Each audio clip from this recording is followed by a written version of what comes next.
Hello, everyone. Welcome to Finance Friday. As usual, I am going to come on and ask you to share this. I am going to my page to make sure that we are live, and we are. So I'm going to ask you to share it.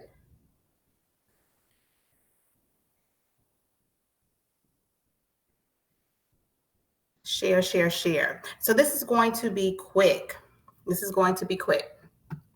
I wanted to first say happy Good Friday to all of you.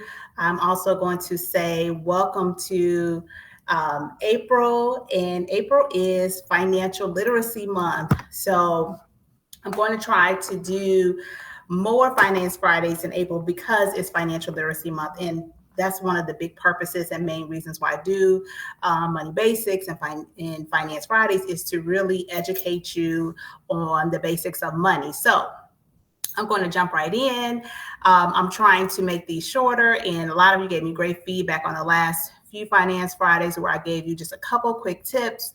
Your finance fix, as one of my friends said, she got her finance fix. So shout out to Rachel for saying I gave her finance fix last week. So hopefully this will be equally as engaging and informative for you today. So I'm asking you to share this one with your social media community. So today I wanted to ask you guys, and whether you're watching now live or you're coming on the replay, I want you to put into the comments, how did you learn about money? How did you learn about money?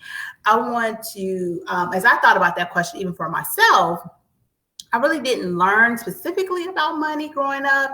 I think I learned more about money from just watching and behavior, more from, I would probably say, my grandmother. And then as I got a little older, several mentors in the business world, corporate world, as I worked different jobs, I looked at their discipline and how they managed their money, and also how they lived, and they kind of educated me. And I asked questions on, how are you able to do this? How are you able to do that? And they always told me about budgeting. They told me about saving. They talked about investing. So that's really how I got the foundation for learning about money. And really it turned into my passion to help educate others, because I saw how much further along those individuals were when they knew the basics of money. So I'm going to jump right in, because what I want to do at the beginning of this Financial Literacy Month is to encourage you to teach your kids early about money. And I'm going to give you 3 quick tips, some things that I have done with Canon, so they're easy to implement and to do. The first thing is I want you to understand that money management is a valuable life skill. So as you're pouring and teaching your kids about other things and educating them about culture and all sports, all these things, teach them money management. It's a valuable life skill. You want them to learn how to win at money early. So the first quick tip to teach them is teach them the principle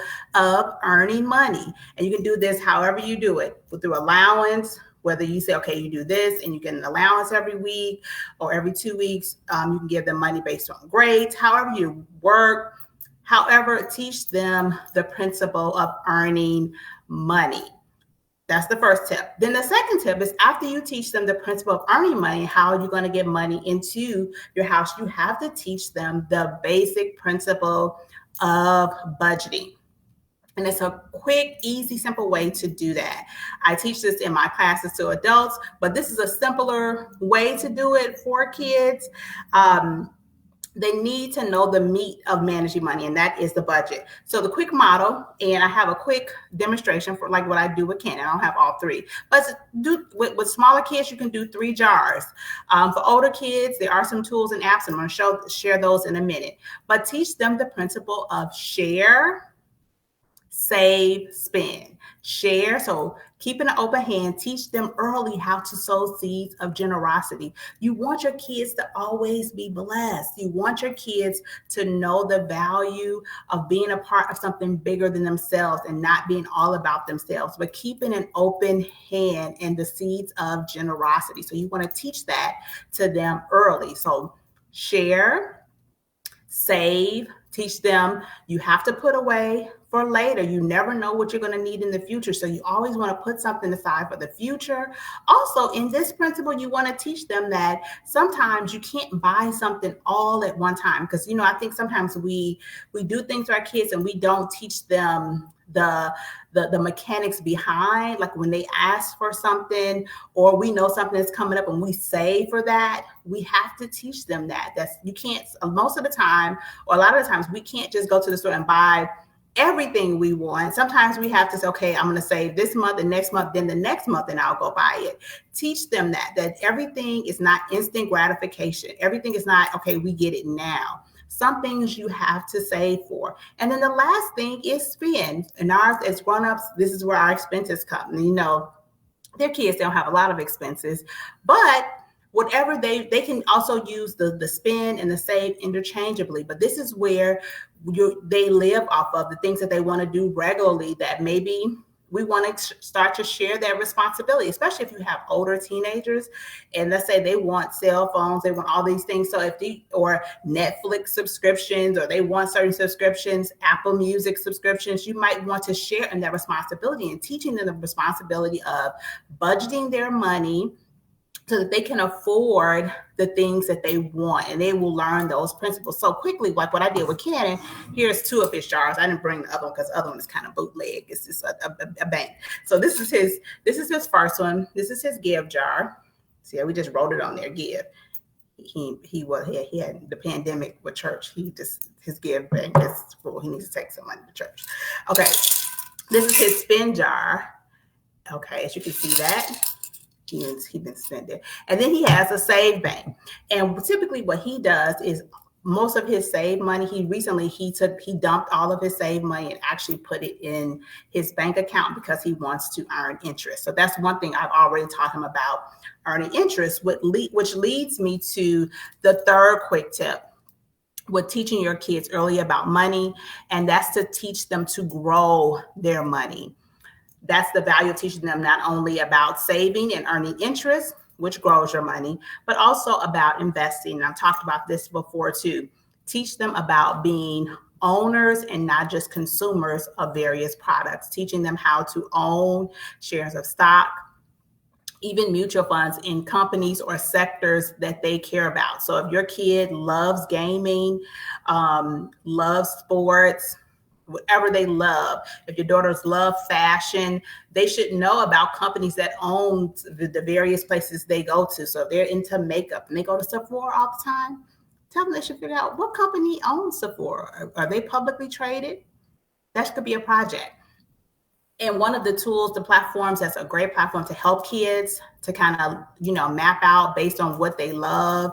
And then that it's a company that, and you as a parent, I kind of guide Cannon a little bit. I don't want to invest in anything crazy, but they know what companies are making money because they're constantly buying the products. So teach them to grow their money and also to be good. Basically, you're teaching them money management and money responsibility and being good stewards at an early age. So just to recap, the first tip was teaching them the principle of earning money, and however you want to do that, whether it's allowance, chores, grades, however you want to start that, or even if your child is of age where they work, teach them the principle of earning money. And then after they earn, they need to know how to budget it. That's the second one. Teach them to budget, the meat of money management. And I gave you the quick model. Share, save, spend. And as a little kids, you can do the jars. And I'm going to give you some apps for your older kids. And then the next one, teach them to grow their money, saving it with earning interest and even investing. One of the places where for Cannon, and there's some apps that can help you, or some banking tools that can help you. Like Cannon has an account with Capital One. Capital One does give kids accounts, and they actually give them interest. So that's why he wanted to get his money into the bank so he can earn a little interest on that. The online savings banks, a platform for investing for kids where it makes it super easy for them to find those products that they consume and see who owns it. Is Stockpile. Stockpile is a great one. There's some other companies too, brokerage houses, that allows them to buy fractional shares too. And I've talked about that on other lives. I'm not going to go into detail with that, but check out Stockpile. For budgeting, there's some actual apps and accounts that you can get for your kids where you can actually pay them for an allowance and actually show them how to break out into the share, the giving, the saving, and then their spending. Current.com. And then GoHenry is another one where they'll have a debit card and they have a lot of parental controls on it. But it's a great tool to help teach your kids about money. And I will say this, they do cost, but they can be very educational. So you can do it the easy way, like I did with just the jars with Cannon, and then just opening up the savings account and then the brokerage accounts. Or if you want to be a little bit more sophisticated, especially if they have a phone to teach them that, check out GoHenry and check out Current. So I hope that this was useful for you, and your quick finance fix to start off, kick out off Financial Literacy Month. One thing as parents, I do want to encourage you in this conversation of financial literacy is to communicate. A lot of times we don't communicate with our kids about money or even use certain language so they understand that these are things that we are thinking about, even if they don't see us actually budgeting. But if we say like things like, Cannon will hear me say, oh, that's not in my budget, or I need to do my budget, or he'll hear me say, oh, I'm paying bills. They'll hear this and they understand, okay, these are things that you have to do every month, or let me, look at my savings, or he'll hear me talk about investing. Talk about these things around the house with your kids, help them to be comfortable with this terminology. So I hope this was helpful. Of course, as always, I'm here for you. If you need help with budgeting, coaching, reach out to me, moneybasicsonline.com. And if you need a workshop for your group, organization, church, corporation, I am here to help. Money Basics is here, especially for Financial Literacy Month. So I hope you guys have a great Good Friday. And also a great Resurrection weekend. It's supposed to be nice in Chicago. So be safe, and I will see you soon.